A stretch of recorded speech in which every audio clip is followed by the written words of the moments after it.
Você já se sentiu desanimado, como se algo drenasse a sua energia, mesmo tendo motivos para estar feliz? Já sentiu vergonha da sua fé quando confrontado? A Bíblia nos alerta que nossas lutas não são contra a carne, mas contra principados e potestades, que usam rostos familiares para nos desarmar. Hoje eu quero te contar a história da Joana, uma mulher como você, que descobriu da maneira mais dolorosa que existem 3 tipos específicos de pessoas que a palavra de Deus aponta como ladrões de fé. Eles não roubam seu dinheiro, eles roubam sua eternidade. E se você não souber identificá-los na sua rotina, sua luz continuará se enfraquecendo até que se apague, e quando você menos esperar, estará em um profundo abismo. Vamos identificá-los agora.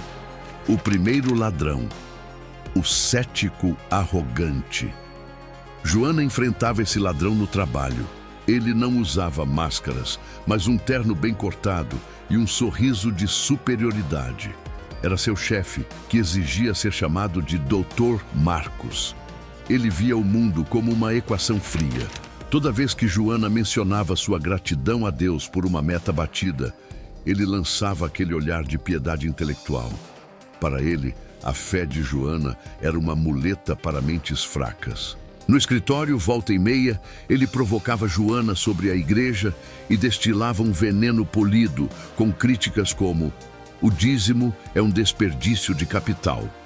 E também, ninguém precisa de Deus, é apenas o esforço humano que constrói riquezas.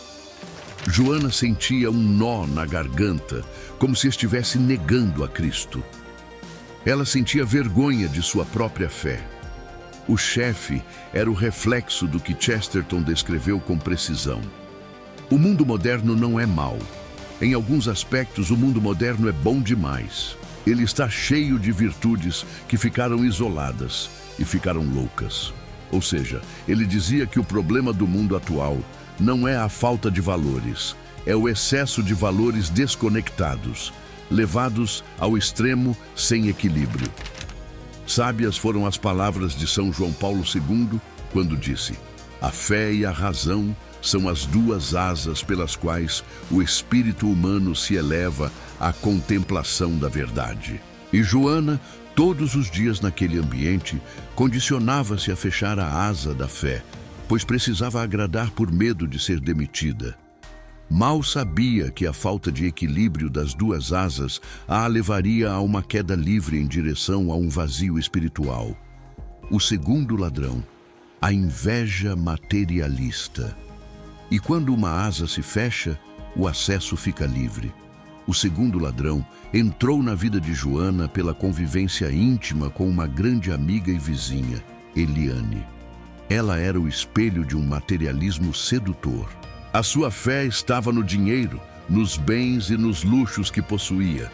Sua alma era profundamente invejosa, e a inveja é como um vírus altamente contagioso. Aos poucos, aquela amizade começava a despertar em Joana sentimentos que ela nunca imaginou ter. Um vazio fútil, uma insatisfação crônica e o desejo amargo de ter o que os outros tinham sem sequer precisar. Joana via que a vida de Eliane não tinha espaço para Deus, e aparentemente era uma vida boa. A casa era própria. Vivia trocando de carro, estava sempre muito bem produzida, em restaurantes e festas caras. Joana sempre voltava das conversas com Eliane, sentindo o que São Tomás de Aquino certa vez definiu: a inveja é a tristeza pelo bem alheio. Joana se sentia inferior, com vergonha de sua própria simplicidade. Começava a se comparar e nas redes sociais ficava horas analisando catálogos e a vida perfeita da amiga, tentando descobrir o segredo daquela prosperidade material. A felicidade de Eliane estava no ter e não no ser. Joana acabava levando para dentro de seu lar esse ladrão, contaminando também seu marido. Suas conversas agora se resumiam em reclamações, críticas pelo que não tinham e o desejo de ter o que os outros possuíam. Eles não conheciam a advertência de São José Maria Escrivá, que dizia: Onde quer que estejam os teus irmãos, aí na vossa vida comum e cotidiana é que deveis procurar Cristo. Joana estava cometendo o erro fatal. Procurava Cristo no saldo da conta bancária e no brilho das vitrines e, obviamente, não o encontrava. Sua alma estava se tornando tão oca quanto a vida que invejava e o abismo entre sua fé e sua realidade só aumentava. O terceiro ladrão, o hipócrita mornidão, mas o golpe de misericórdia em sua fé veio de onde Joana esperava refúgio. Estava escondido sob o manto da própria família. O terceiro ladrão não usava terno, não desfrutava de bens e de luxo. Ele até ostentava um rosário nas mãos, enquanto sua língua destilava um veneno que queimava como brasa do inferno. Ele estava presente nos almoços de domingo, com a família reunida. Eles erguiam um muro de piedade externa para esconder um abismo de julgamento e fofoca. Frequentavam a igreja, mas no cotidiano, por vezes, deixavam de lado os ensinamentos de Jesus sobre o amor ao próximo. Era como o catavento dourado que São José Maria Escrivá descreveu. Brilhavam no topo do edifício, mas não ofereciam um tijolo sequer de solidez à obra de Deus. Esse contratestemunho era cruel. O falar de amor e viver o desprezo fez crescer em Joana o sentimento de que a igreja era apenas um clube de máscaras. Sua fé, já enfraquecida pelos outros ladrões, agonizava no chão. A hipocrisia deles gerou nela uma mornidão espiritual. O relativismo do viver a fé do meu jeito e não do que Deus ensinara invadiu sua casa como uma fumaça fria, sufocando a oração em família e convencendo-a de que, se ser cristã era ser como eles, era melhor nem desistir. Sua chama estava quase apagada. O escândalo dos piedosos roubou dela a última visão da verdadeira santidade. Agora, o cansaço, a exaustão e o desânimo eram o novo normal para Joana. Mas a misericórdia de Deus ocorreu em tarde de quarta-feira, quando Joana voltava do trabalho. Uma senhora idosa subiu no ônibus em que ela estava. Ninguém havia cedido o lugar. Joana observou aqueles comportamentos, percorreu o olhar por todos que estavam sentados, muito jovens e pessoas saudáveis.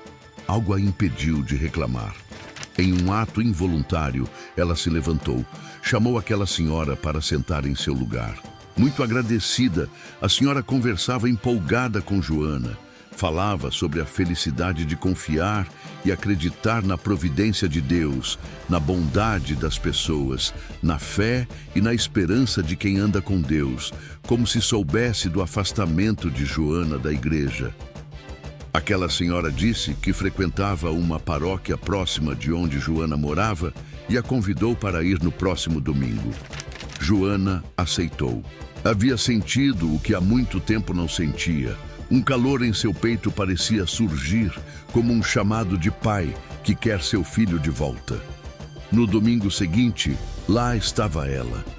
Acabou chegando mais cedo, estava ansiosa. A igreja estava vazia, ela se ajoelhou e começou a rezar.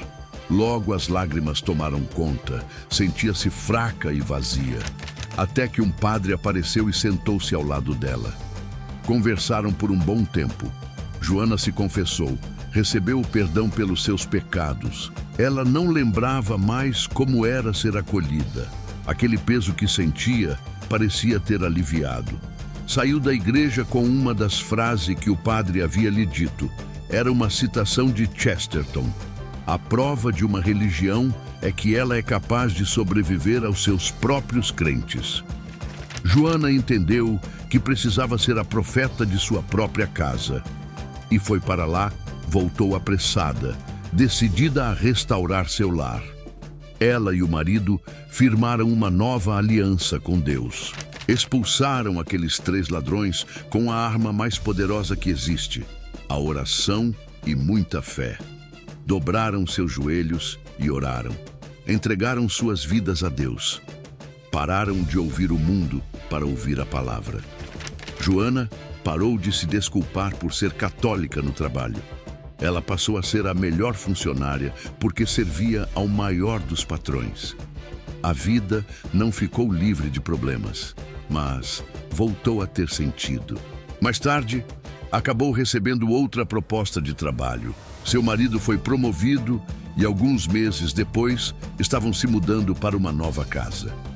As finanças começavam a se equilibrar, porque a ganância agora deu lugar à gratidão. Joana entendeu que a fé não é para ser guardada no bolso aos domingos, mas para ser vivida e espalhada sobre todos. Ela venceu o mundo porque decidiu não pertencer a ele, e sim ao reino dos céus. Se você reconheceu a história de Joana, já enfrentou ou está enfrentando esses tipos de pessoas, é porque a hora de você erguer a cabeça e se armar chegou.